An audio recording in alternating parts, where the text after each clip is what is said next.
Tonight, part one is going to focus on defunding the police and the power of activism. I am your host, Ray Reese, and it is such an honor for me to be hosting what I think is going to be an absolutely enlightening and engaging conversation with our esteemed guests. Before we begin, I want to do a land acknowledgement, and I really want to underscore the work of Dr. Hayden King. And his work has really pushed the envelope and underscored that land acknowledgement should be more than tokenistic gestures. So as a Black woman, as a racialized settler occupying colonized land, I want to begin our conversation tonight in solidarity with Indigenous folks on Turtle Island. And I am working, and we are having this conversation on the unceded and unsurrendered territory of the Mississaugas of the New Credit, land of the Anishinaabe, Haudenosaunee, and Wendat people. So I pay respects to Indigenous ancestors in memory of also my Black, African, and Caribbean ancestors whose stories are intermingled and intertwined and also embedded in moccasin footprints. My work has always been and will continue to acknowledge, learn from, and honor indigeneity. And it's in that spirit that I am so pleased that this conversation is taking place. So as Dr. Hayden King reminds us, we need to actively put into practice much of what we speak. And having said that, I want to move forward with our conversation tonight. So we know that police violence is not new. It is nothing new. The recent spate of protests that have been calling for defunding the police have given rise to an economic, a political, and a social narrative that we haven't seen in Canada or even globally before. And so this specific call around a divestment in police budgets and an investment in community resources and solutions for community safety is really a key part of this conversation. One of the things that I'm really excited about hosting tonight is that we get to hear from three incredible folks who have been on the front lines and have been activists in their own right for many, many years. But before we move to our guests, I just want to give people a little bit of context for our conversation. And I won't go into too much about the numbers because next week we have part two of this series, and they're really going to talk about a lot of the economic pieces. But just to lay the context, we're talking about an incredible amount of money that the Toronto Police Service has at their disposal. So for 2020, they've got a budget of about $1.2 billion, and that is 0.3% higher than the 2019 projections. In addition to that money, the Ministry of the Solicitor General made available $200 million over 4 years in grants to organizations across our province to support the WB, which is the Community Safety and Wellbeing Strategy. However, the irony of this is that 99% of that money is going directly to police forces on top of their annual budgets. So that means about 1.6 million is going to community organizations. So having said that, the TPS has an operating budget of about 88.2%, which comes directly from property tax, and 84.8% goes to salaries.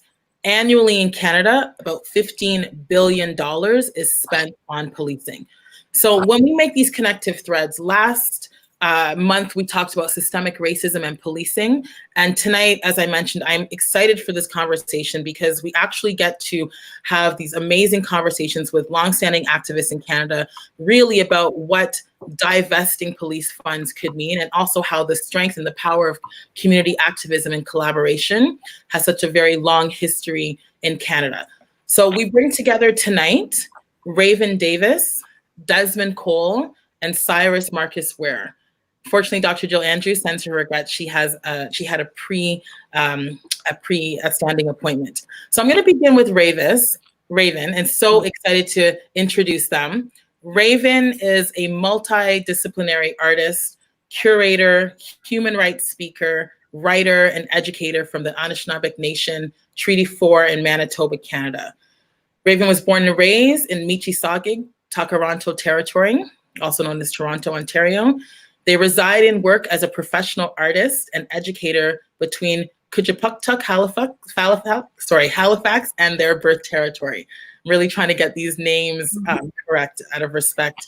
They are a parent of 3 sons and practice as both an educator and artist blending narratives of colonization, race, gender, disability, sexuality, two-spirit identity, and the Anishinaabe language and culture in their work.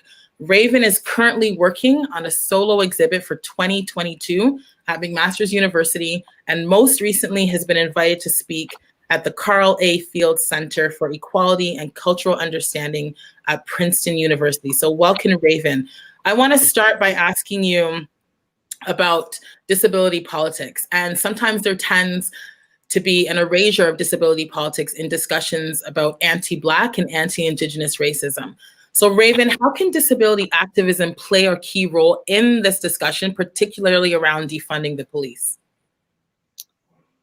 I just have my notes here, so thank you again for this accessibility acceptance. I have that disability and anti-Blackness and anti-Indigeneity is all connected. Society cannot uphold racist and colonial oppressive laws and power and propaganda and political monuments, colonial celebrations at the same time as fighting for Black Indigenous folks with disabilities. Imagine fighting for a youth healing center instead of a correctional center in our communities with therapists that look like us, that have known you since you were a child, where there is a person in the community that can drive from Mississauga to Scarborough to support the transportation of an elder in a restorative justice model or some intergenerational trauma therapy, where those responsible for community are held accountable and are reintegrated into our communities to heal, where Mad and Crip folks can assert our power to reclaim spaces we're pushed out of because we didn't fit in, we couldn't access them, we were too loud, we were too aggressive, too different, too needy, too rambly, or too slow. We have so many undiagnosed cases of disabilities in our communities as a direct result of the lack of mental health support and medical care in our communities. So when we talk about reforming the police, we have to understand that those folks that are being taken are our community members and our kin that are being taken. They're being taken because the police don't have the tools and the knowledge and the awareness to do this work, and they shouldn't be doing this work. When we know that there are organizations and police forces out there like the Anishinaabe Nation, which is the 2/3 of Ontario, who have a clean record of no police violence or no police being taken in the line of duty for over 26 years.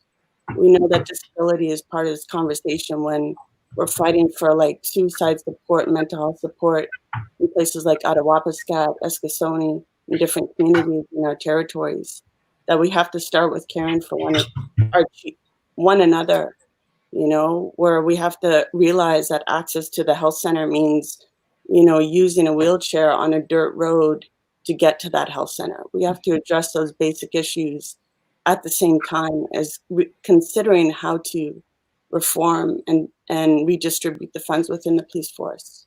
Mm-hmm. Absolutely. Mm-hmm. I think those are critical.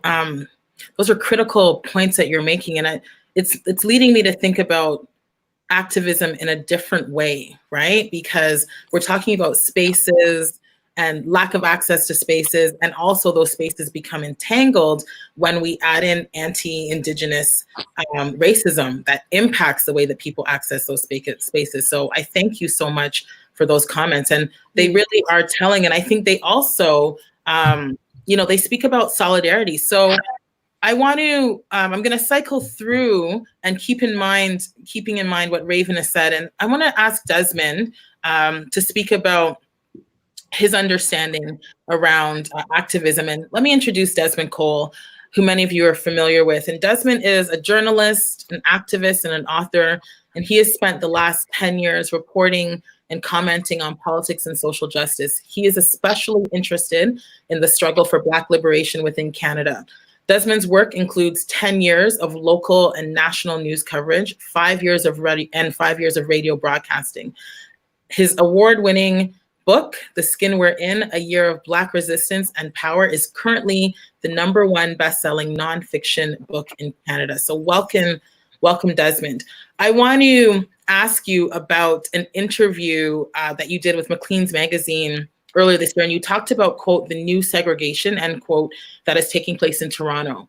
And I'm thinking about Raven's words and around lack of access.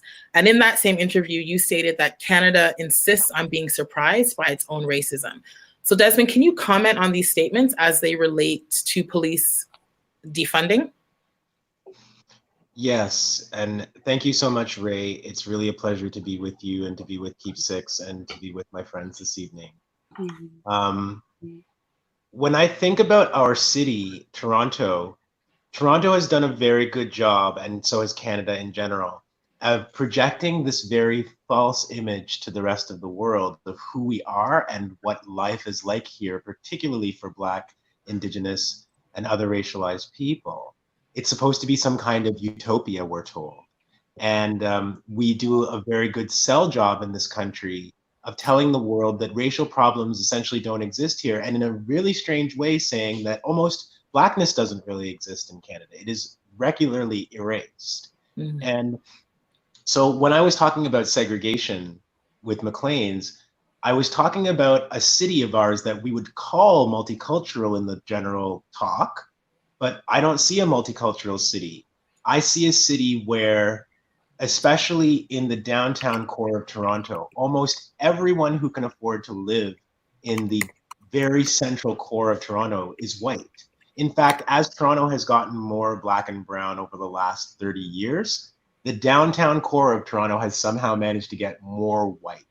And that doesn't make sense because there's like 3 million people in Toronto. How is it possible that all the white people just gradually migrated to these downtown core areas where all the transit is, where all the best services are, where all the entertainment is, and that Black and brown people have been priced out or forced out when their neighborhoods are so-called revitalized? Regent Park, Alexandra Park, Lawrence Heights. I don't see a multicultural city in Toronto. I see a city where you go to a restaurant and somebody who's white is the host and greets you, but it's Black and brown people cooking your food in the back that you do not see, right? I live in a city that is increasingly segregated.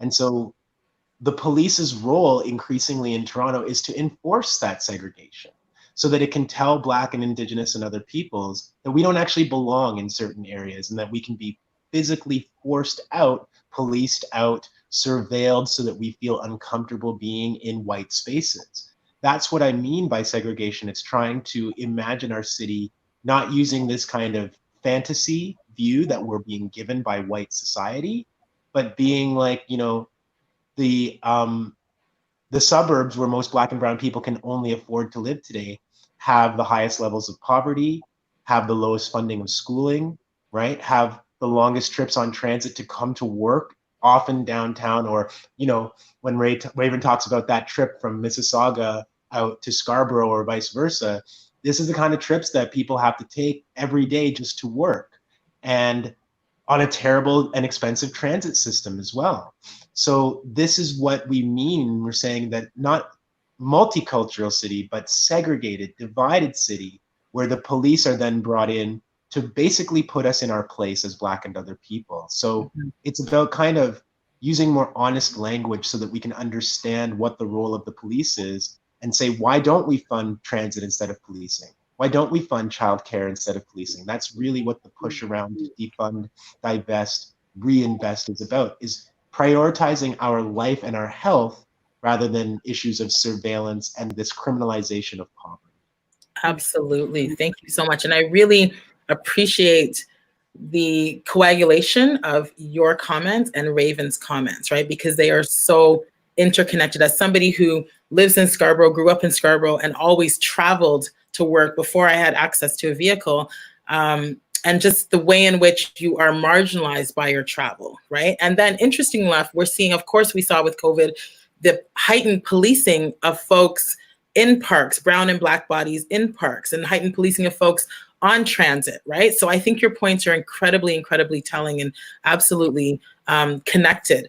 So I want to thank you for that, Desmond. And I want to now introduce Cyrus Marcus Ware. And I'm a little biased, folks. I am going to put my bias out there because I have known Cyrus for, I don't know how many years. We started organizing and supporting prisoners in like 2003. You, Cyrus, were doing this well before me, but I met Cyrus in, I think, 2003, when we used to work really hard around prisoners' rights and the Prisoners' Justice Action Committee. So Cyrus is somebody that I have a lot of respect for, who I've learned so much from over the years around abolition perspectives. And he is a visual artist, a scholar, an activist, and currently completing a PhD in environmental studies at York University. In 2016, Cyrus received a Vanier Canada Graduate Scholarship for his research on disability and race within contemporary art settings. For 12 years, he was the coordinator of the Art Gallery of Ontario Youth Program. He's currently a facilitator designer for the Cultural Leaders Lab, Toronto Arts Council, and the Banff Centre, and is the inaugural artist in residence for Daniel Spectrum. Cyrus is also one of the founding core members of Toronto chapter of Black Lives Matter. So Cy, I know you've been organizing for over 25 years, and you have spoken very candidly about the way in which we are connected in intimate ways. And connecting what Raven said and connecting what Desmond said, there are these connections around colonial violence and the perpetuation of continual colonial violence. So I want to ask you, Cy, how has your activism against anti-Black racism intersected with Indigenous sovereignty and disability activism? And how does this, of course, directly relate to defunding the police? Yeah, I thank you so much for having me. And yeah, I mean, over the years that I've been working, my work has really been driven by this idea of Black and Indigenous solidarity and how we take care of each other and how we are responsible to each other on these occupied territories. I'm actually in the south part of Toronto, so I'm in the part that is unceded, the part that was underwater at the time of the Toronto Purchase. And Chief Stacey Laforte from the Mississaugas of the Credit says this is unceded territory. So just thinking about what it means, as Assata Shakur says, to live with any human dignity at this moment is to struggle. And so I struggle for Indigenous resurgence as much as I'm struggling for Black liberation and for our freedom. I think that it's really important to think about the work of Dr. Tiffany King in this moment and her conceptualization of Black fungibility and how Black bodies were used as interchangeably as seeds to literally terraform and change this land as a way of dispossessing and marginalizing Indigenous people, as a way of colonizing this territory, using our bodies as the fodder to make the master rich, to further colonial efforts. And I really am inspired by her conceptualization of how that helps us to understand the particular kinds of brutality that has affected Black and Indigenous people, and in particular, Black and Indigenous women and Two-Spirit and trans people on this part of Turtle Island and Inuit and Nunavut. So just really thinking about what it would mean to interrupt that process of fungibility, what it would mean for Black lives to matter, what it would mean for our bodies to be whole, to be valuable, to be actually part of this struggle to figure out how to resolve what has happened here and the violence that has happened here. Black and Indigenous people are targeted by police and prisons, and in a lot of ways you could say that the police force on this part of Turtle Island and Inuit and Nunavut was started in exactly to patrol Indigenous communities, to remove Indigenous people from the land, and to capture Black people who were trying to escape freedom and to liberation. So the police and prison system is working exactly as it was designed to. It was designed to house Black and Indigenous people. It was designed to take us away from our communities. It was designed to remove us from the land. And it has always been the purpose of these systems. And that is why they cannot be fixed, because they are not broken. They are working exactly as they are supposed to. One of the things that I've learned over 25 years of organizing is that we really missed an opportunity in the 90s in prison abolition organizing because of the white supremacy within the movement. So I want to talk a little bit about white supremacy in our organizing, because that white supremacy in the movement and whiteness that was inherent in abolition work at that time meant that the important connections between police abolition and prison abolition was not being made. And so the daily interactions that Black and Indigenous people were having with policing, that was perhaps a quicker sell.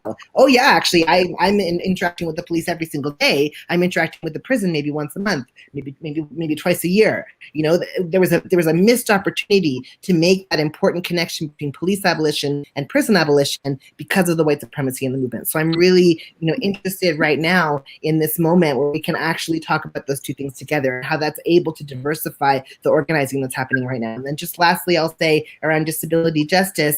I mean, I think that I'm so thankful that Raven, that you mentioned that, and Desmond, I think that the movement for prison abolition is a disability justice movement, because of course, when we look at police and prisons, the majority of people who are being killed by the police are mad people, they're disabled people, they're deaf people. The majority of people who are in prison are in psychiatric detention, are mad people, disabled people, deaf people, people who don't have access to other services and supports. And so the reality is that when we're pushing for abolition, we have to be rooting it in an understanding of disability justice as much as we're thinking about other things, because that's who's disproportionately being affected. And so, this Combahee River Collective statement that, said in the 1970s, that when we make the world safer for the people who are the most marginalized, and in their conceptualization, they were talking about, they said, if you make the world safer for Black women, you're necessarily making the world safer for everyone. And I think that that's what we need to think about now.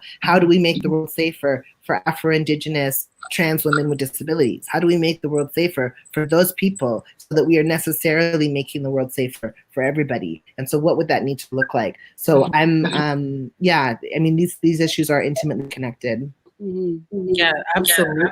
And I really appreciate the thread, right? So the common thread between all of the comments that have been made by all three of you. And I think it's interesting, it's kind of like, excuse me, what Fanon says, like, you either live in a racist society or not a racist society. There's not like, racism doesn't exist in like this kind of liminal space in society, right? And so when you're talking about white supremacy and we're talking about disability rights, there's absolutely no way, and we've had many conversations around the prison industrial complex, Cyrus, and the military industrial complex, and the healthcare and the educational industrial complex.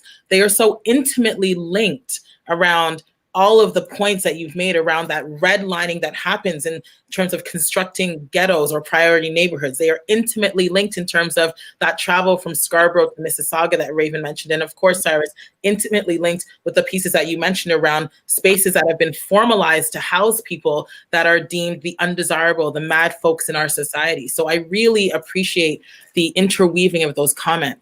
I want to cycle back to you, Raven, and also use some of the comments that Cyrus made around a segue, and really move now into a discussion around your specific work.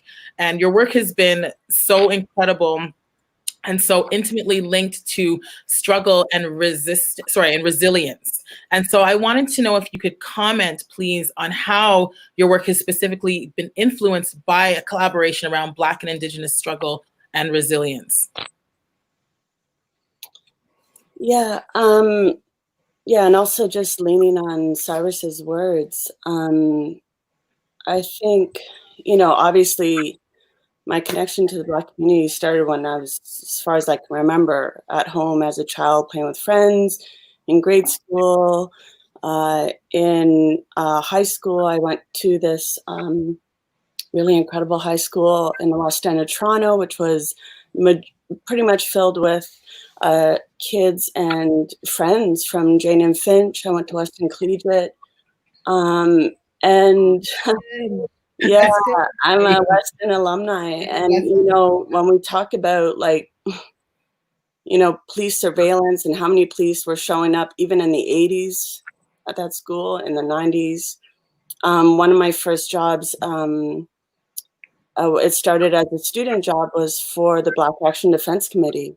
And it was actually a program that was created by the City of Toronto to include Black and Indigenous communities collectively, where there would be exchange positions where Black people would work in Indigenous organizations and Indigenous people would work in Black organizations. And of course, I didn't really understand the levity at that time of the impact of what I learned there, and what I contributed to you know, after Lester Donaldson was shot, and being in the same room, in the same space as Dudley Laws and Charles Roach, organizing and supporting the organizing of protests, and exactly what you said, Cyrus, alongside of like also fighting Cabbagetown 208 Carlton and the neo-Nazi building that we had there, and protesting against white supremacy, and also fighting for police reform. It's been going on for like years and years and years.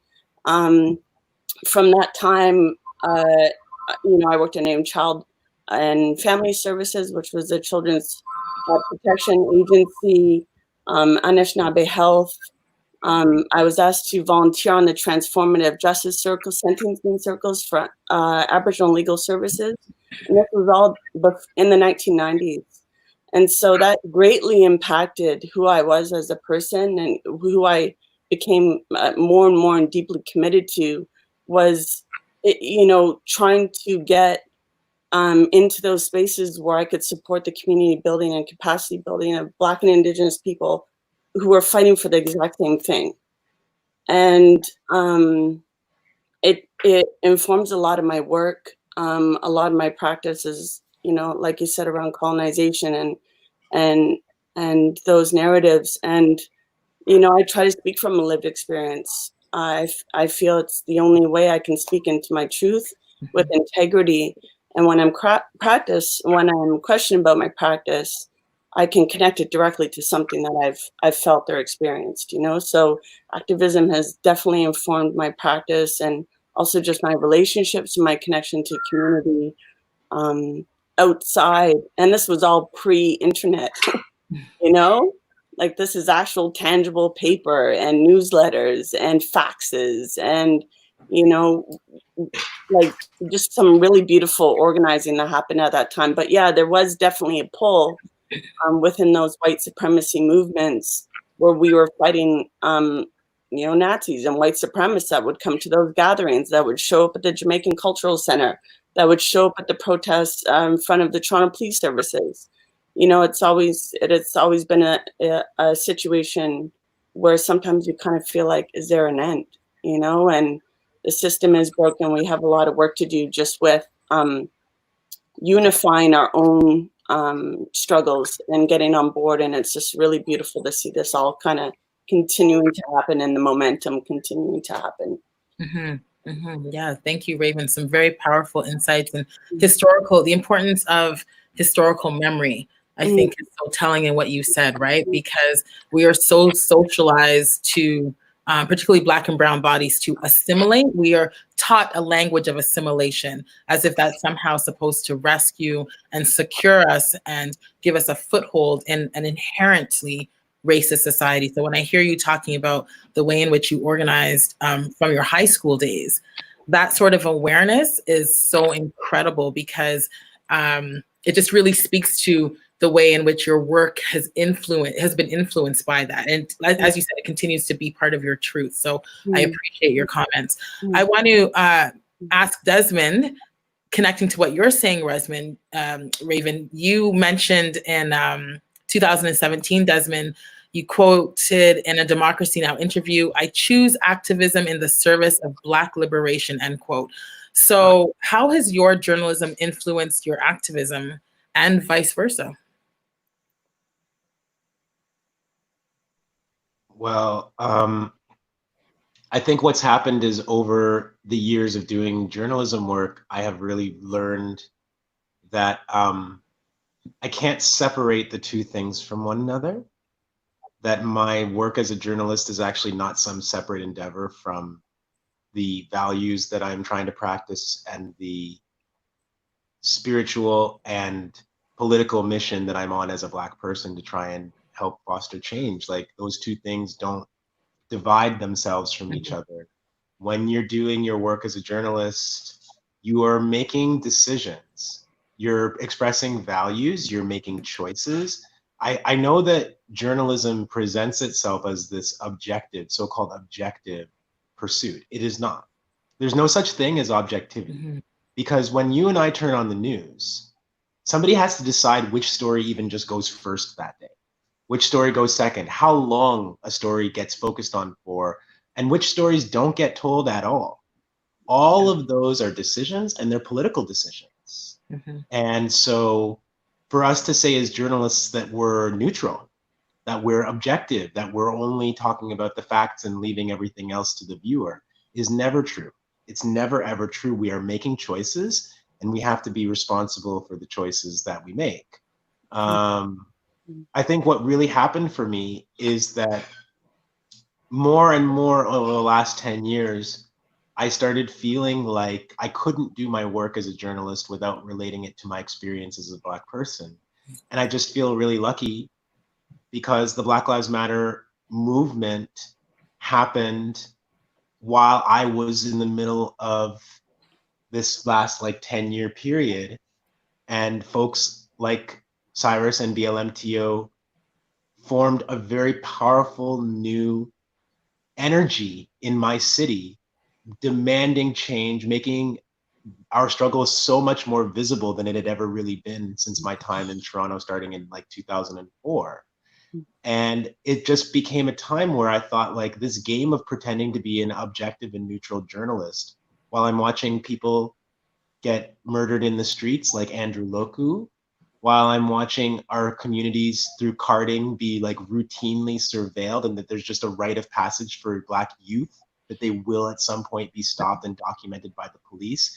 Pretending that I could do some kind of neutral observing or witnessing or reporting on that, it became too much for me to take. And I actually had to give up the most high profile position I've ever had at the Toronto Star, which I write about in my book, because the Toronto Star said that you have to pick one. You want to be a journalist, but then you want to go and you want to do demonstrations on the side, and we can't allow you to do that. You have to pick one or the other. Now, I will say that white journalists never have to make the choice that I was forced to make. White journalists who are also activists and who also wrote for the Toronto Star as I did, Naomi Klein, Craig and Mark Kielburger, who are in the news a lot lately, and many others. They were never asked to give up their positions as activists in order to be a so-called neutral or objective journalist. But I was asked that. So I walked away because I realized that those two things have to be able to go together in my world. And if I couldn't do them at this, very well-known agency, I was going to continue to do them on my own. So I think that a lot of us spend most of our time in the labor force. We might be working in the service industry, we might be working in healthcare, but wherever we spend that time, that's the time where we're also having to do our activism. My mom is a nurse, nurses are going through a lot right now with COVID-19, and they have to be able to organize and speak about their working conditions in order to be able to fight back. We see migrant farm workers in this country who have very few rights, but are being forced to continue working during COVID, even if they're ill. Only the ability to organize where they work is possible to create a better working condition. So I've learned that we cannot actually separate activism from what we do for a living and where we spend the majority of our time. And if we're students, we have to try and organize in the places where we go to school. If we're employees and we spend most of our time there, that's where we need to organize. And we need to not make this false distinction between so-called real life and activism, because the whole world is the whole world. And these forces of white supremacy are impacting on us, no matter what title we give ourselves. Very well said. I agree with you 100% and echo your sentiments. I think in my vocation as, as an educator, that is one of the central defining features, right? Is that we are not in and of ourselves separate from the societies in which we are forced to live in structures of oppression, right? And I think that's such an important concept, a very telling concept. And one of the things that I think is energizing young people around organizing today is exactly what you said, is that there is no longer this understanding of a separate analysis of who I am, at my work, or who I am when I'm, at my home, because of the oppression that we face as Black and Brown folks. So I absolutely agree and appreciate your comments.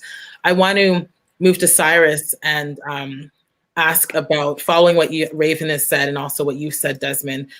As a founding member of Black Lives Matter Toronto, I know you've been on the front line side, and I read an interview that you did where you really talked about this concept of desirability and movement building. And I found it really fascinating because oftentimes folks have an innate desire for social change, but they don't know how to begin to do this work. And so as somebody who has been a founding member of BLM, I'm wondering if you can speak about, first, how do we counter the narrative of hate and remain resistant? And how do we actualize desire into sustainable action? And the reason I'm really asking this question is also because there's a lot of background noise and chatter coming from those alt-right movements that says, you know what, this will pass, these folks will have their moment, and we'll get back to business, right? So I really wanted you to comment on that side. Absolutely. I mean, first of all, I'm an artist, I'm an activist, and like Desmond, I can never separate it out. I've been an activist and an artist for 25 years both. And so they're intimately connected. And I've been really driven by that Tony K. Barrett quote that the role of the artist from the oppressed community is to make revolution irresistible. And so my practice has really been trying to do just that through activism, through art practice, through my scholarship, making the idea of revolution seem so possible, seem so logical, seem like the most irresistible thing that we could do in the next moment. And I think that, I'm so thankful to be able to be alive and to be able to do that. I'm also really, moved by this moment where, we get to, like Eve Tuck, who's an Indigenous scholar and activist who works out of Oise, talks about desire-based research as opposed to damage-based research, and this beautiful conceptualization of our communities as being desired and desirable, that it is a wonderful and beautiful and amazing thing to be Black, to be Indigenous, to be trans, to be disabled, that we desire ourselves, that our work is rooted in a full complex picture of who we are, so that we are not just what has happened to us, but we are so much more, right? So drawing on that too and saying, okay, what if we desire us? And if we desire change, what is it going to take for us to get there? And so I do a lot of system change work and systems thinking work. I teach at the BAM Center, teaching systems thinking to leaders. And one of the things that we talk about is this idea of the panicky cycle, which is this concept of systems change, which says that all systems go through a period of rapid growth, expansion. Think of a forest maybe growing and diversifying, and treetops growing until they're tall enough that they're sort of taking up the whole canopy and maybe even starting to block out the sun from the other plants beneath, right? And the system becomes so complex and it starts to collapse.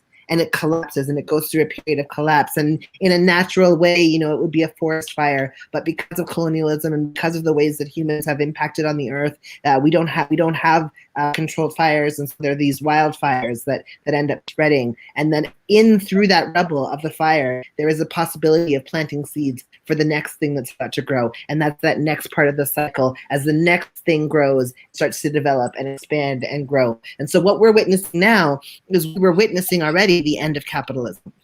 We're in the stage of late capital and the end of capitalism. We were witnessing a moment of incredible uprising, already because of Black liberation, because of Indigenous resurgent struggles all across Turtle Island, and then we had this pandemic, this health pandemic that struck, that hit us at a moment when everything was already starting to collapse. And so we're in a moment of profound collapse right now. And activists have been planting seeds for the last 4 years, because revolution is not a one-time event. This has been a process. This has been a steady growing process as the system collapses into itself and something new is birthed out of it, right? So right now the ground is fertile. The ground is fertile. And so we have the opportunity to plant seeds for this beautiful new thing that we're going to grow together. And so I think that for people who are right now desiring change, you actually have now it's the possibility more than ever in our lifetime to make change happen, to touch change, as Octavia Butler encourages us to do, right? And I think that, when we think about that beautiful quote from Fannie Lou Hamer, from the Mississippi Democratic Freedom Party, and one of the organizers of Freedom Summer and all of that stuff during the Civil Rights Movement. And she said, there is no point waking up in the morning and saying, am I going to go and get in the mess? Because if you were born in the Americas with a Black face, you were born in the mess. right? So this is this idea, like, we are born in the mess already. So there's no point in asking, should I get involved? We are involved. We are involved. And so now is the time to touch change. Now is the time to make something beautiful come. Revolutionary action is possible in our lifetime. Abolition is possible in our lifetime. We are so close to defunding the police that this is why they are terrified. This is why they are acting out with everything that they can to try to grasp on to the last threads of this dying system. But I tell you, my friends, we have already passed the tip of the mountain. We are actually on the downslope now. We are winning. We have won. So I think this is a moment for profound possibilities. So everybody should get involved. There is little risk at this point in getting involved. Yeah, absolutely. It is interesting because it's also the word, I'm hearing the words of James Baldwin, right? When he talks about being Black is always to be in a constant state of rage, right? Like, you have no choice. It's not an option. The way in which our liberations are bound up with Indigenous struggle and Indigenous sovereignty. So I absolutely hear what you're saying. And I love the metaphor of the mountain, the actualization of the metaphor of the mountain, because it is an actuality. So I appreciate that. I want to cycle back to you, Raven, and ask you about, because I know your work is so incredibly interdisciplinary and intersectional. And you speak from your heart, you demonstrate in your artwork and in your words, your poetry, a lot about racism and sexuality and disability and colonialism. And given the current climate and this historical disavowal of white supremacy in Canada, I'm wondering if you can speak a little bit about how your own lived experience has been such a central organizing component or feature of your work. And I know you talked about your organizing earlier in the days. I'm wondering if you can talk a little bit now, because now you're doing some incredible work that's upcoming. And I want our audience to hear about that work. Oh gosh, I'm like the worst to talk about myself. So this is my least favorite question. But anyway, I appreciate the time and space and the privilege to have to speak about my work. You know, I had a thought that, you know, it would take me probably about, I don't know, maybe 20, 30,000 to take the people that harmed me violently to court. And I thought about art and what I've been raised in, especially as a result of my mother's art and encouraging that in me, but to use art as a form of healing. And so instead of paying out my pocket, it's my own transformative justice, you know, instead of paying out my pocket and going through like a system that ultimately does not support victims of any type of violence, especially if you're Black or Indigenous, that I would apply for arts funding and have the government pay me to do my work and to create my own way of justice and community accountability through my pieces of work. So it was like subversively, I was using their money to support my healing in a real creative way. Mm-hmm. And so I'm even though I haven't applied for many grants, I'm still in the process of kind of feeling like I have a space to apply for those grants and to use this money for my own process. And I find, in doing so and my talks, you know, there's a lot of people that are touched and we build connection and build community and build conversation. And in doing so, we're also building accountability of what we're deserving of and what we don't need to tolerate anymore when the conversations are being had in that way. And as an artist, it's a real privileged way to have those discussions in spaces where there's a lot of non-Indigenous people accessing them. It's also a form of learning and education. So, yeah, no, absolutely. I appreciate that. And it is hard to talk about some things that are so innately personal to us. So I appreciate your truth. You know, I was thinking as you were talking, and I was thinking about, again, the metaphor that Sai had mentioned, and I wanted to just add in that talking about fear. We have had our ads rejected for this forum so many times by YouTube and on different social media platforms.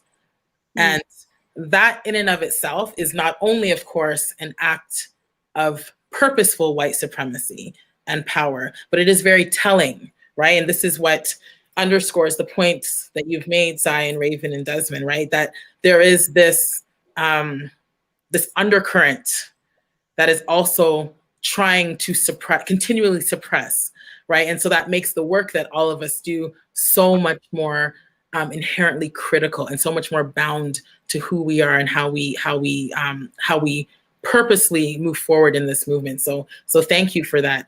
Desmond, I want to ask you about your book, The Skin We're In, A Year of Black Resistance and Power, because in that book you talk about Black resistance and power and white supremacy, specifically during the year 2017. And this was such a seminal year in so many ways.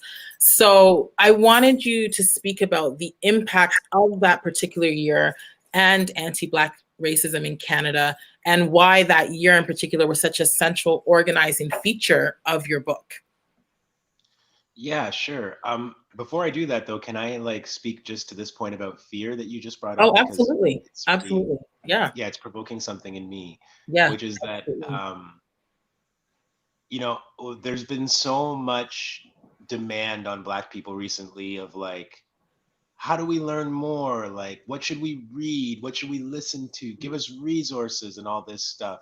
And I would say to folks that are asking those kinds of questions, when it comes to thinking about abolition, um, there's very few people who have taught me more than Black feminist writers like, you know, Miriam Kaba, Ruth Wilson Gilmore, Angela Davis, obviously, um, people here like Dion Brand in Canada, like, and I think like especially like Ruth Wilson Gilmore, when she talks about abolition, she asks like, what is it that makes people think that police, prisons, the child welfare system are even necessary in the first place? Why do our minds and our society tell us that these so-called remedies for social issues are actually even necessary? Mm-hmm. That we can't live without them, or that life will be dangerous or will fall apart unless we have these very violent and you know, life snatching institutions, you know? And I think it's all about fear.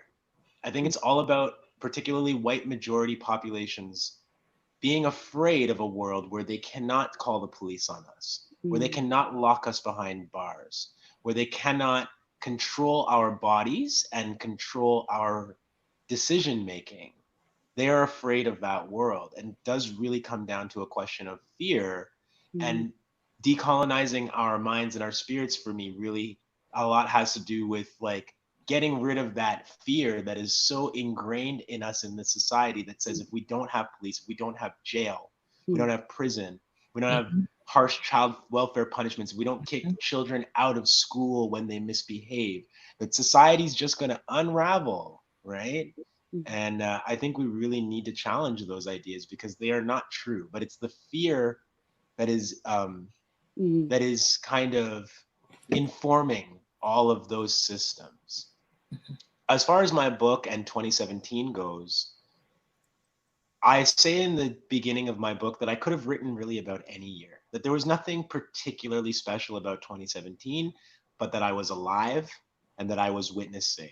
But you know, 2017 was an interesting time because for me personally, I was, you know, grinding as a freelance journalist, still am, and trying to survive in a world where, yeah, being a Black storyteller does not get you a whole lot of reward. But that was also a year where we learned about the horrible attack on Defunding Miller by an off-duty police officer and his brother, a case that took 3.5 years to go to trial, And we just saw a terrible, terrible outcome for Michael and Christian Terrio, the police officer and his brother, two white men who attacked Defunding, a Black 19-year-old at that time. We learned about that story in 2017.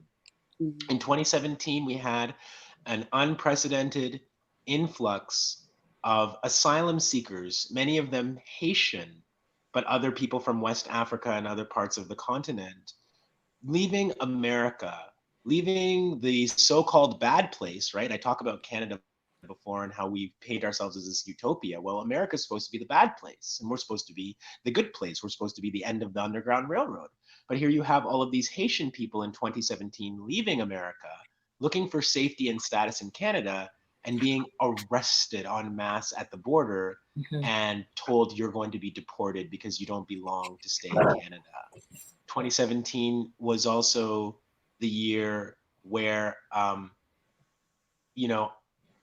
we saw a 6-year-old girl handcuffed in her school in Mississauga because the police were called after they said that this young girl, Black girl, was, throwing a tantrum essentially. And the only way that the adults in the school decided that they should deal with that would be to call the police. And, I talk about COP programs in schools because there was a lot of momentum in 2017, thanks to the work of Black Lives Matter Toronto, Education, Not Incarceration, and others, to say this idea of putting police in our schools when we don't have proper funding for meal programs in our schools, we don't have proper public health care in our schools, but we have police officers, a cop buddy for the Black and Brown and Indigenous kids. I was just witness to all of these things, and it was actually Dion Brand who told me, just create a few stories, a few profiles, and you have a book. And I just got the idea from her advice to try and break it down into 1 year, but it could have been any year in the struggle. And that's why witnessing for me and documenting is so important, because this is a continuous struggle. And, people like Robin Maynard, who I cite in my book, are really excellent at teaching us how what happened in Canada to Black people 250 years ago is a part of what's happening to Black people today. And so we have to continually document, and I just happened to be living and writing and witnessing in 2017. Thank you so much for that, Desmond. And thank you for your illuminating comments around fear, because I think that not only did they strike a chord, obviously, in you, but also for myself, listening to all of the words from you folks and thinking about, the conversations that I have with my oldest kid, who's only 11, and her fear, and how she, as a very embodied and intuitive young girl, has fears that are connected to what she is hearing and seeing in the conversations that we're having, and me trying so very hard as her mother and a Black woman to remind her of the beauty in Blackness. And that, as Cyrus said, we are on the down slope of that mountain, right? And that fear can also be a tool for propelling us and continuing the work that has been happening, as you mentioned, for so many years. So I appreciate that. And also your comments around, 2017 being, it could have been any year. You're absolutely right. It could be this year, right? It could have been this year, given the racial pandemic that we have been in for so many hundreds of years. So I appreciate that. We have an audience question that I'm going to pose to anyone on the panel. And the question is, when they abolish the police, who will set law and order? Who would like to take that?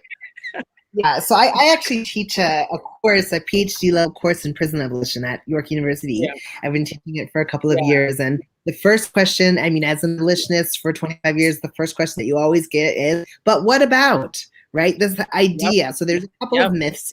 The first myth is that there is this so-called dangerous few that are out there waiting to just, basically destroy all of us, if not for the police, and that the police and prisons are what are keeping us safe. The reality is the majority of people in prison in Canada are in prison for things related to money or drugs Yep. or a bylaw or law infraction, so breaking some sort of minor law. So the second myth is that the police do anything in instances of conflict, in instances of crisis, and instances of harm. They actually do very little. If you are in a conflict and the police arrive, it will escalate. If you are in a mental health or emotional crisis and the police arrive, it will escalate. If you have experienced harm in your community and the police arrive, the harm does not go away. The harm often escalates. So there's this myth. Then you think about the things like, oh, but Cyrus, what about your house? What if your house gets robbed? What if your house gets burned down? Well, if my house gets burned down, I'm calling the fire department. And if my house gets robbed, I promise you the police are not going to be out there hunting down every single eraser that was stolen from my apartment. We've been watching cop shows for so long that we have this fallacy that the police budget is going directly into working on cases and that they're going to not stop until they crack that code, until they crack that case, just like in the show. In 30 minutes, they've got everything back. That's not real. Anybody who's ever been robbed will tell you the police do very little. They don't catch the person who robbed your house. They don't get the stuff back. That's what your insurance company does. So what is it the police are actually doing well? That is my question I would turn back. What is this law and order that they are supposedly doing other than patrolling Indigenous and Black and poor and working class communities, brutalizing us, killing us? I'm not really sure what are they doing particularly? Sexual assault? If you want to go to a carceral feminist model that says, oh, we need, prisons and police in order to stop sexual assault. Police do not stop sexual assault. Police commit sexual assault. Actually, regularly, this has been reported. And we also know that many people don't even report to the police because they're treated so terribly. As Raven said, victims are treated so terribly by the police and the court system. There are hundreds, if not thousands, of untested rape kits. They're not doing any of these things particularly well. So one, there aren't a whole bunch of people locked up in prison who are just waiting to get out and kill all of us and rape all of us or whatever the fallacy is. And two, the police are not protecting us from conflict, crisis, or harm in the first place. We are paying billions of dollars. We're putting more money into the police for body cameras just to keep them accountable, just to keep them from stopping beating the shit out of us just in the line of doing their job, right? So I actually don't see any purpose in relying on these myths about police and prisons. Mm-hmm. Mm-hmm. I appreciate your comments. Agree with your comments, have taught from the same perspective. And I just want to make a comment about the body cams because it just follows what you're saying, Sai. There is, again, an assumption that body cams will somehow cause police to be accountable. And we know that George Floyd had a body cam, right, on him by the recording of 8 minutes and 46 seconds. So if an officer can perpetrate that kind of murder on camera, a body cam is not going to keep people, Black and brown, vulnerable folks, safe, right? It's a distraction. And the body cameras are not coming out of the existing budget, right? Like they are making so much money, they don't want to take any money away from their salaries. So the body cameras actually are an increase to the police budget. So the entire planet is literally painting defund the police on city streets, so many places that you can see it from space. And the response from city councilors and from government is to increase the police budget. So this is an example of a system that is not working, right? Or working exactly as it's intended. If you think that they are working for us, you are wrong. Because if you are saying defund the police and the solution is to increase the police budget by spending money on body cameras, there are people who are not working for you. Absolutely. Absolutely. And we've argued for many years that the system is not broken. You mentioned it earlier. We've had many conversations over the years. The system has never been broken. If anything, it has been specifically designed to work exactly the way it is working right now, right? The prison industrial complex is doing exactly what it was designed to do in accordance with the military, healthcare, education industrial complex as well. So I absolutely appreciate your comments. I want to, Sai, also specifically ask you about expressions from folks who are queer and who identify as members of the LGBTQ community. And this came up in a discussion I was having with a friend of mine. We were talking about the fact that 2 days after George Floyd was murdered, Tony McDade, a Black trans man, also died in police custody. And there was little commentary, there was little, in the beginning, little acknowledgement and of what had happened. And often folks who are queer and who are LGBTQ identified are often silenced and not heard. So I wanted for you to comment on the importance of queer and Black trans lives within this discussion.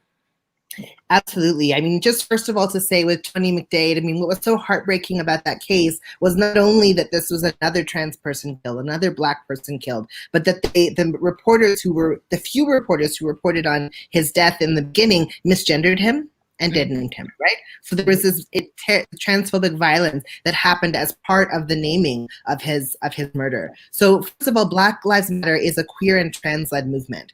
You know, this is something that is essential to say. Our liberation will never come, you know, in a system that is rooted in transphobia, that is rooted in homophobia. But at the same time, we know that we live in a deeply transphobic and homophobic world. We live in a world that actively, actively works against trans people in all of its ways. You know, trans children can't even use the bathroom in some places because there are these bizarre bathroom bills and all of this, you know, systemic and structural hate that is built into our society against trans people and against queer people. And what I'm unfortunately seeing is the way that transphobia is finding its way in our movements. You know, we need to root out transphobia within our organizing because, of course, it's unfortunately being replicated even within these places that are supposed to be safe, even within these activist moments. So I think that we need to really, again, return to that idea that I was talking about the Combahee River Collective and who it is we're fighting for. When we say all Black Lives Matter,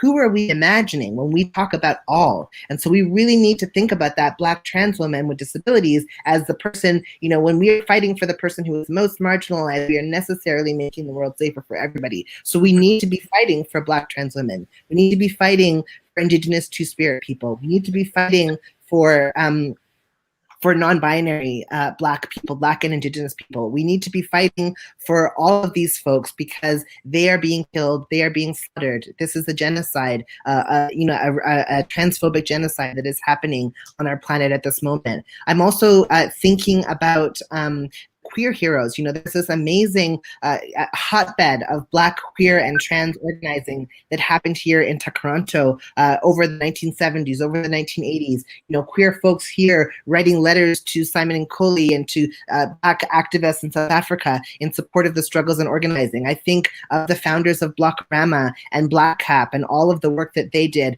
people who started ZAMI and Aya and World Majority Lesbians and all of these essential groups that helped to shape what activism looks like in Toronto, what helped to shape what Black liberation looks like, up the shoulders upon whose, you know, we are standing. The giants whose shoulders upon who we're standing are these Black, queer, and trans people who have been so foundational in setting the agenda and doing the work. You know, Sylvia Rivera, who's a Latinx trans woman, was famously said that everybody wants trans people in the movements. They want us in your movements because we're front lines. We're gung ho, she said. You know, we don't take crap. We fight, you know, we fight to the end, you know, but in the reality, when it actually comes to actually, you know, doing the benefits, getting the benefits from the activism, unfortunately, it's often trans people who are shut out from those benefits. And so we saw that with the Compton cafeteria riots. We saw that with the Stonewall riots. After in the gay liberation movements, trans people being shut out. And we continue to see that. So we need to fight for Black trans women. We need to fight for Indigenous Two-Spirit folk. We need to fight for non-binary Black and Indigenous people because our liberation, Black liberation, will never come unless there's liberation for all of us. So when we say all Black Lives Matter, that means that all Black Lives Matter. And I just want to point out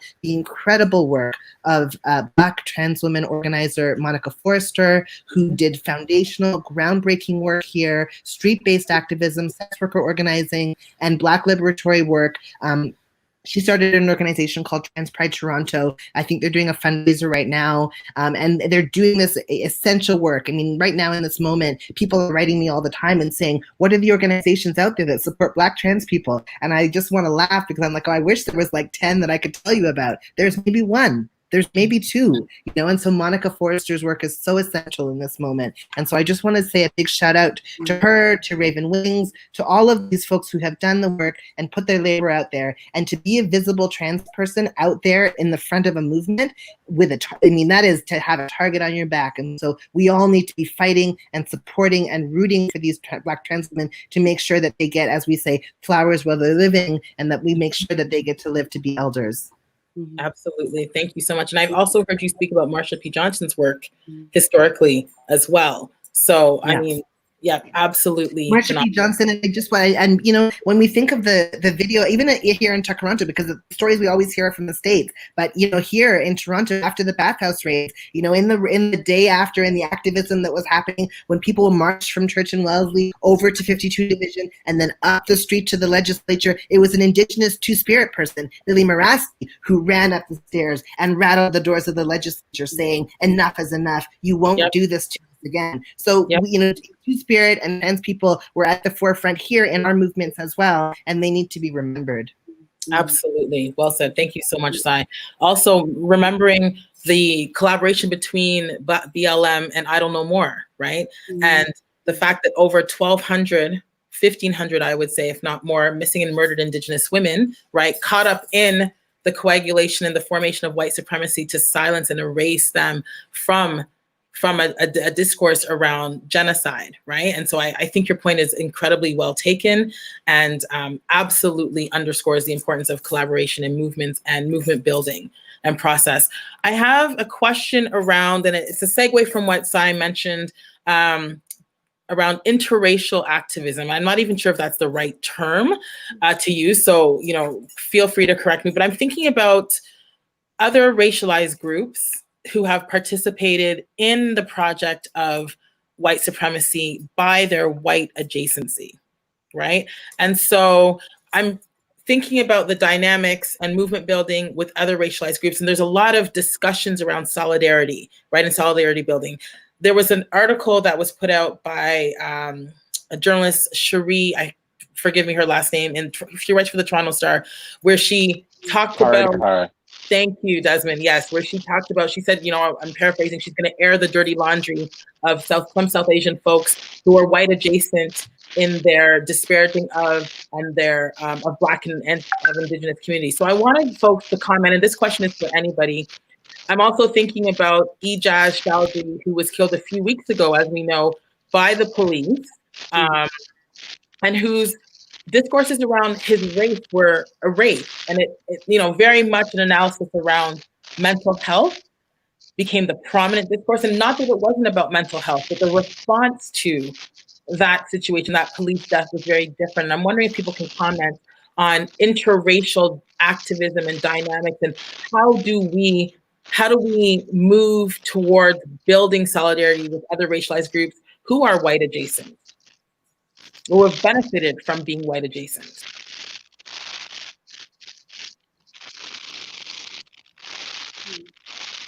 Hard question. Yeah, I'll just step in on that one.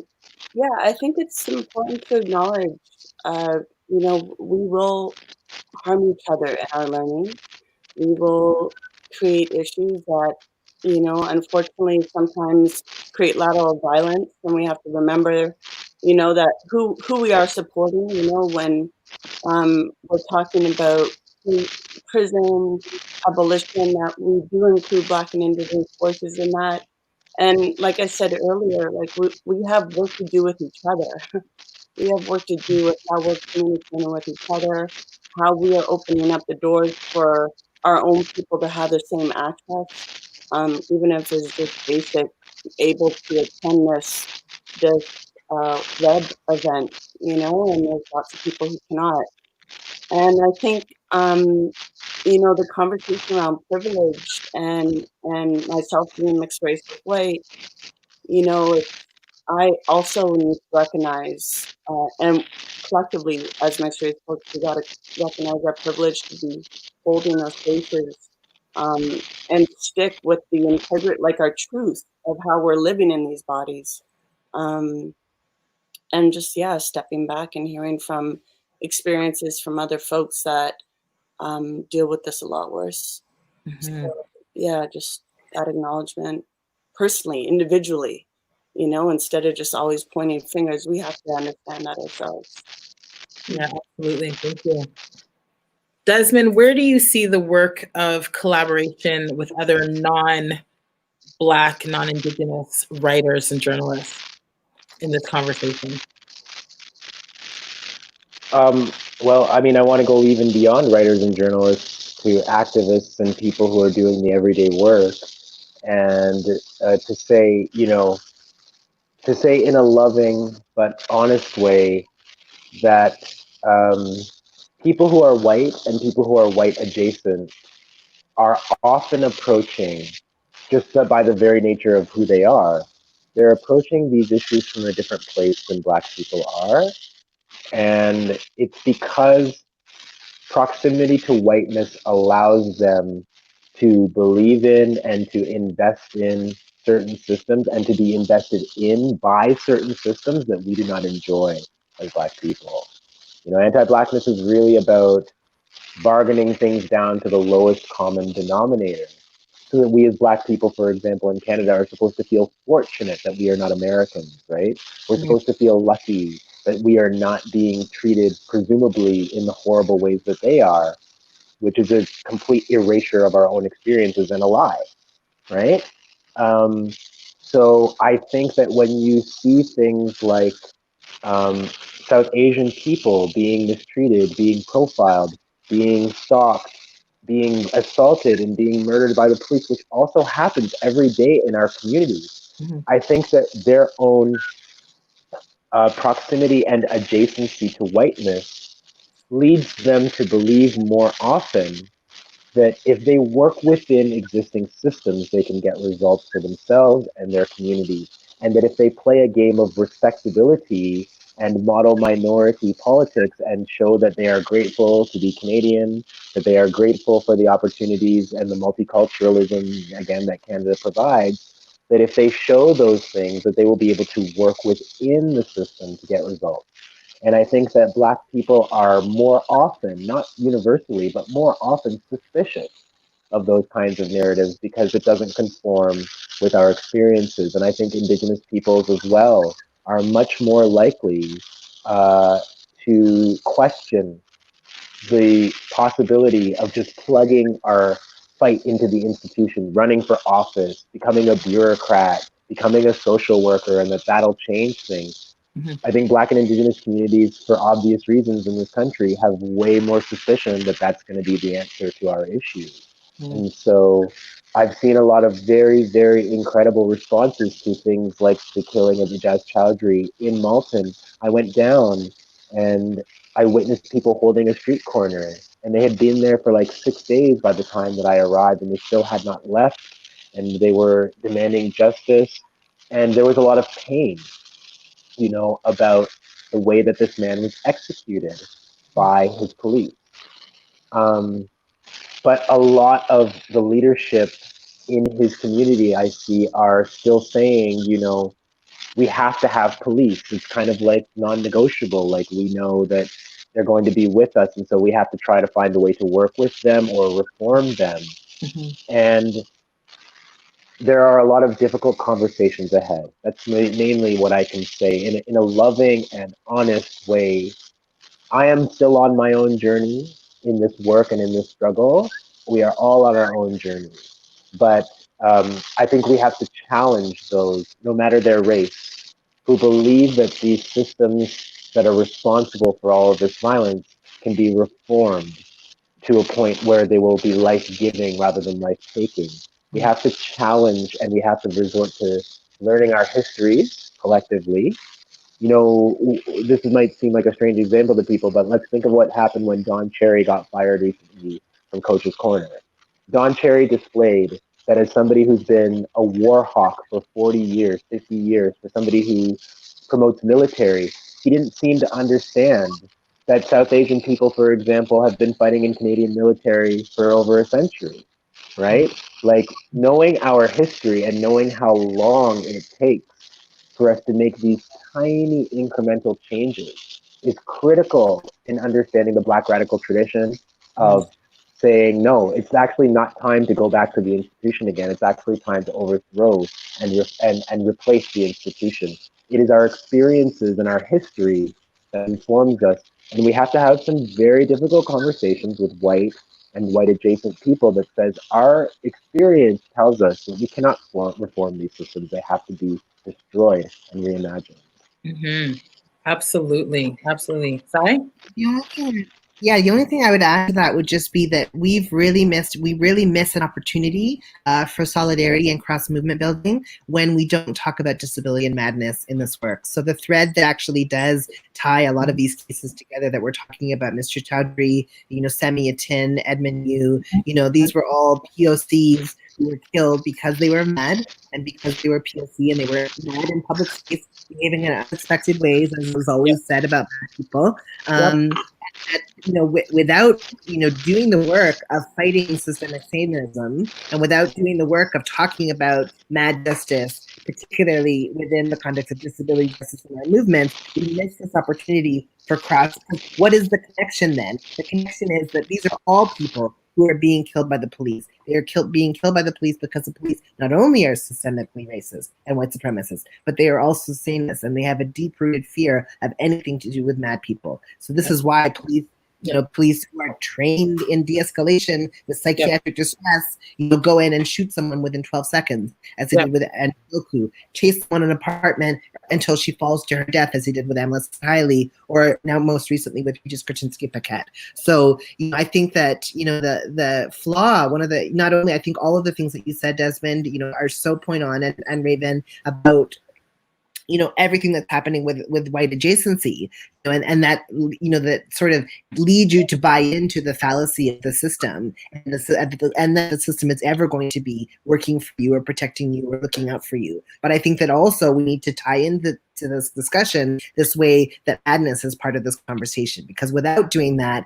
we actually lose this opportunity to say, actually, these are not disparate things. These are absolutely related cases. What happened to Andrew Loku happened to Sami Atin, happened to Edmund Yu in 1997, happened to Otto Vass, happened to again and again and again with all of these mad people who are being killed. So I just wanted to add that to that conversation, that there's also a way that in our communities, in a lot of racialized communities, there's a real fear of madness. Nobody wants to talk about it. Nobody wants to address it. Nobody wants it to be the issue. We want to make it seem like it's not part of our communities, like psychiatric disabilities are not part of our communities, and they are. They are. Mad people exist. We have existed since the beginning of time, and we deserve to live.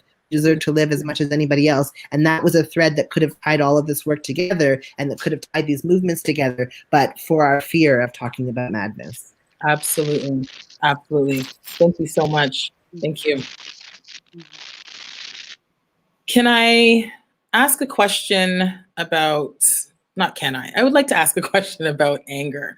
And this is coming from a quote. I'm going to quote you, Sai, here. This is an interview you did with Huffington Post a few years ago, if that's okay. Just want to read this quote. So you stated, quote, "Who gets to be angry is the question. We are a community in mourning and enraged. Yet it's wonderful when we get to gather in crowds of thousands and hold each other and feel that anger. It's empowering when Black people get to be angry in a public space. Our interaction in public spaces are often affected by targeted policing," end quote. I'm throwing this question to any of you. How does anger and love factor into the work that you do?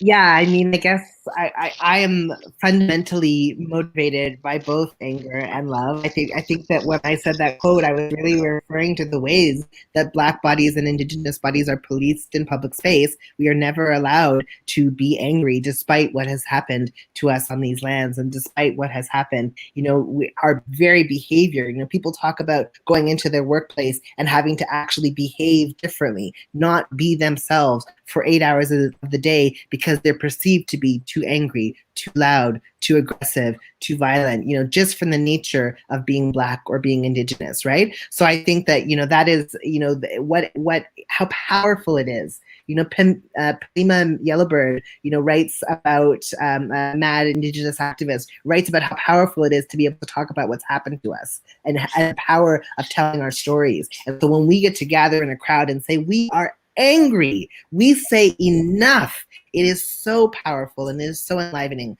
But I would also say that my practice is fundamentally guided by a consideration of love. So I've been doing a project since 2012 called Activist Love Letters, where I get strangers to write love letters to strangers, to activists in their communities, to try to build up a sense of resilience, to try to build up a sense of hope, to try to keep our activists going as a way of supporting and revering their labor and their efforts. And so to me, my revolutionary organizing is also fundamentally driven by this idea of love. I love Black people. I love Indigenous people. I love this land. I love the earth. I love mad people. I love trans people. I want us to live. I want us all to get to make it. I want us to thrive. I want us to live in our beautiful freedom. I think about our ancestors and what they dreamt of, and that they were hoping that finally one day their children would be born free. And I think, that is a gift of love. As a parent, I can say, I want my child to be free. I know that she wasn't born free because she was still born under this white supremacist system as I was, but I'm going to fight like hell to make sure that her children are born free and that we are actually able to live our full lives in all of the beauty and expansiveness, in all of our freaky weirdness, in all of our anger and all of our rage, that we get to actually survive. And there's this amazing video from 1981 called A Place of Rage that it has Angela Davis, it has Alice Walker, it has June Jordan, it has all of these incredible Black feminist thinkers talking about the place of rage in our revolutions, the place of rage in our organizing, alongside this concept of love. And so that's a good film to check out. I think it's on the Cinenova Feminist Film Archive, and you can watch it. But it's quite great. Thanks, Guy. Awesome. We'll put that in the comments in the chats for sure. Raven, how does love factor into your work? Oh my gosh. Well, I just want to say, there's such a dichotomy between, for me as an Indigenous person who's also quite a spiritual person, to hold an eagle feather and to speak in prayer and then put it down and speak in anger. I have to remember that I'm accountable to my anger. And we have a lot of teachings around when is it time to be angry and when is it time to pray and to love and to hold each other. And yeah, it's really difficult because there's this expectation that I've gotten so much of, which is oh, you're a spiritual person. I can't believe you'd be so angry at, the government when you should be forgiving them. And, it's always this battle to kind of show that both of those things can live together, and you can experience them together and be responsible to them, and that they both hold value and worth. We are warriors. I mean, all the mascots are based off of our anger and fierceness. We are natural warriors. We're natural fighters. We're natural land protectors. So of course we have a fierceness behind us. We have strength, and we have to remember that you can do both of those things. You can love, and we can be angry and love someone who's been even laterally violent to us, and just say, listen, I'm checking you because I love you, and I'm upset because you hurt me, but I love you, and I'm giving you this time because I love you, and I'm angry because I love you. So I think it's really a beautiful thing to have both of those as an experience we have as humans. And being responsible and accountable to when those show up in those spaces, including how we organize in community. Absolutely. Thank you. Desmond. This is such a beautiful question. I love this. I was gathered today with several hundred folks in front of the police headquarters in Toronto because after all this conversation about abolition and defunding, our Toronto Police Force has actually decided to increase its police budget and go in the complete opposite direction of what the community has been demanding. And there was a lot of anger today from people who gathered once again in front of that police station to say, you increasing the police budget in this time, you adding body cameras, these are not the things that we asked for. These are not the things that we demanded. And that ability, as Cyrus mentioned, to just go into the public sphere and express rage is so important and cathartic and useful, quite frankly, even though a lot of the white society is afraid of our anger and afraid of our rage. we are able to transform it into such positive and powerful things. And you know, when it comes to the love side, I want to relate a story from about 6 years ago, after Mike Brown was murdered in Ferguson, Missouri. And I went down to Ferguson to try and cover what was going on, because they had just decided not to charge Darren Wilson, the police officer who murdered Mike Brown. And I flew in the day after that decision, when, you know, there were just huge outpourings of rage from Black people at this decision. It was Thanksgiving night in 2014. I went to a church service, which I thought it was a church service. Somebody invited me to come to some church, and I thought that people were getting together in the basement of the church to have a prayer service. And what is actually happening when I went into the basement was that they were making a meal, and the dozens of people who were there turned into like 200 people. And there was this huge free community dinner provided by activists in Ferguson, who had not only been expressing rage and anger in the streets, but who had been doing things like feeding each other, caring for one another. And there was this huge Thanksgiving dinner that happened. And then I noticed after dinner that all of the young people started leaving. And my curiosity got the better of me, and I started asking some people who were walking out, hey, where are you going? And can I join you? And I didn't know that I was about to go on like one of the most transformative trips of my life, because that was, you know, Thanksgiving evening, 2014. And in the United States, what they do now is they want to get their Black Friday shopping in like as early as possible. You got to get the deal before the deal. So they open up the stores on the night of Thanksgiving as a like pre-Black Friday sale. And these Black activists who had been gathered for this dinner at the church went to 4 big box stores, and I accompanied them. And they shut those stores down for Mike Brown and for justice for Black people who are being murdered and targeted by the police. And, you know, there were a lot of Black police officers in the mix.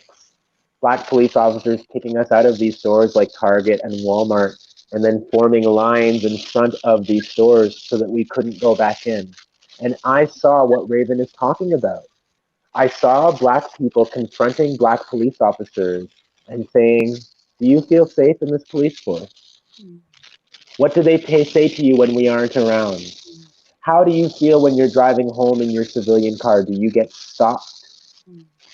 And it was an accountability, a level of accountability, Black people talking to other Black people, that is born out of a sense of love and responsibility to tell the truth and to say, even though we love you, we are responsible for telling you that what you're doing is harmful. And I've never seen such radical accountability in my life between Black people, and it changed me. It made me want to do this work more, because I saw that that was love in that time of like incredible, incredible adversity, that Black people were still able to hold each other accountable with a sense of love and saying, are you sure that what you're doing is contributing to our collective freedom and our collective future? It is about love. It is about holding each other in our pain and transforming those emotions into something that can be fruitful for us. And that's why I'm so proud to be Black, because this is something that we are so good at for our own survival. We've had to learn how to love in our pain, love in our suffering. Well said. Oh my gosh, that was so beautiful from all of you. And you're absolutely right. Absolutely right, all of you. We have the right. We have the right to live, to breathe, to take in breath. So I want to read a comment that's from our audience, and it says, amazing discussion, so much gratitude for this, and especially grateful for analysis connecting racism, prison abolition, police abolition, and MAD and disability justice. So I want to get your thoughts around, and I know Sai's already spoken to this earlier, around abolition and abolitionist perspectives, because I think this is also a central thesis component. And I came to abolition years ago, as I mentioned, working with grassroots organizing, and learned so very much. So I am so encouraged by discussions and movement building and solidarity in and across movements, and a politics of abolition. And I want to get some final comments from each of you in terms of what we're witnessing right now, and really pull apart, really, stand in our truth around what abolition truly can look like. Because again, I think that the concept of abolition seems to be challenging for a lot of folks. And so when the question was asked earlier around law and order, and was so eloquently answered or responded to by Cyrus, I think that just scratches the tip of the iceberg. Because when we think about abolition, for me, and I think for many of you, we're really talking about systems. And people have a really hard time understanding that abolishing the police is also abolishing the way in which healthcare systems respond, immigration and refugee detention systems respond, the education system responds. So I really want to get your thoughts in terms of abolitionist perspectives as it connects to the work that you do, and also our broader global society, our world. So anyone can go first. I'll go, just because I had written something about this law. I get that question a lot about who would be the law enforcers. And this rule of law has been used against Indigenous people since time, and enforced by the military and police systems that Canada's together. And the rule of law, it's basically inherently inspired by hierarchy, and it doesn't speak to Indigenous sovereignty. It doesn't speak to Indigenous governance. And when we're talking about abolition, we have to center it around Indigenous governance and Indigenous knowledge of how we held our communities accountable before Canada decided to come here, police and British and the French. And going back and reclaiming some of our Indigenous ways of policing within our own communities, and what does that look like? And also just around the conversation around nation to nation building. You can't use the constitutional right of this rule of law and talk about nation to nation building at the same time, when one ultimately will continually trump the other. You're not playing the same fair game. And so for me, I cannot talk about police reform and abolition without speaking about sovereignty, Indigenous sovereignty, without speaking about our governance, without speaking about our traditional laws, which we have.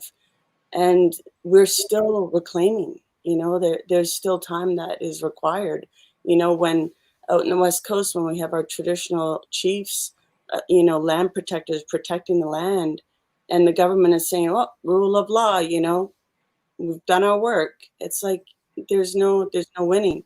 So definitely going back further and pushing decolonizing our government and decolonizing our systems, starting with the police, going into health, children's services.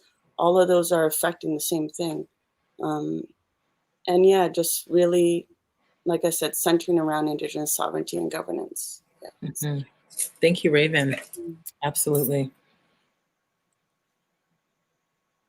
Sai? I can go after you, Desmond. Okay, Desmond? Yeah, sure. Just to build on what Raven has just said, when we were at the demonstration that we were at today at Toronto Police Headquarters in downtown Toronto, somebody pointed out to me something that I had actually not recognized, given the number of times that I've been in that area. An organization called Native Child and Family Services is right next to the police headquarters in downtown Toronto. And every year, Native Child and Family Services and other Indigenous groups hold a strawberry ceremony where they talk about murdered and missing Indigenous women, girls, and Two-Spirit people. And they do it on purpose in front of the police headquarters to implicate the police in all of the violence that has happened on these territories against Indigenous people. Somebody pointed out to me today that the tile work on the ceiling under Native Child and Family Services actually is done to represent the two-row wampum belt covenant. And that is an agreement between Haudenosaunee people and white settlers that says something that's really important about our liberation and our thoughts about abolition, which is that we have distinct histories as peoples. We come from distinct territories and traditions and religious beliefs, and that the way for us to live in harmony with one another is to actually respect our own traditions while learning how to share friendship and respect and learning across our cultures rather than trying to steer essentially our boat into the other person's lane. And this is an idea that's thousands of years old. And it's a very helpful understanding for why we are here and how we're supposed to be trying to live on these territories. And so when it comes to abolition, I think we have to remember that people have been doing what they've been doing on these territories only for a very short time.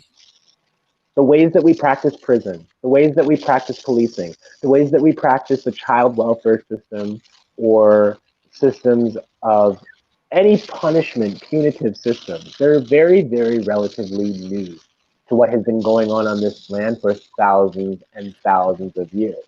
And we all come from the different places that we come from. My family are Creole people from West Africa, from Sierra Leone. I bring in my own tradition to this part of Canada.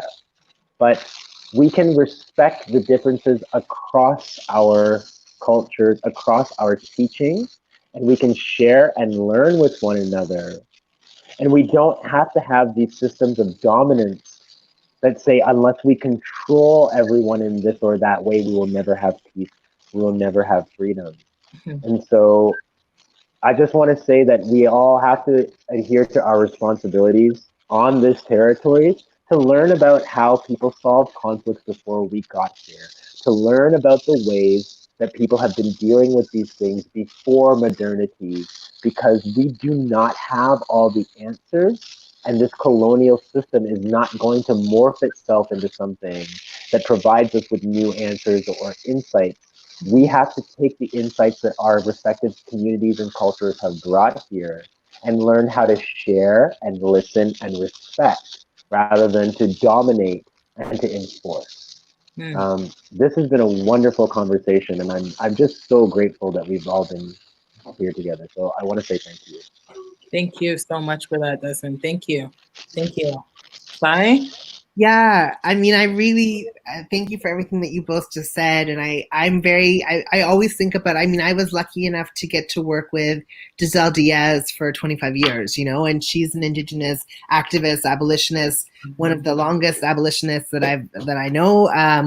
And, her work is incredible. And she often talks about how if we had abolition, we would necessarily have Indigenous resurgence. We would necessarily have Black liberation. We would necessarily have disability justice. That in fact, if we actually did abolition and lived an abolitionist life every single day, we would have Indigenous resurgence already. We would have a totally different life on this current moment. Structural changes would happen. And so I really think about that. And I think that for anybody who's listening, just to know that there are people, as you say, for millennia, who have created alternatives for police and prisons, alternatives to the ways that we could be living this life in a way that is rooted in collective care and mutual aid and taking care of each other and real feelings of safety and security that are rooted in social justice, and that people have been building these alternatives for a really long time. There's an incredible blog that people can check out. It's called Everyday Abolition,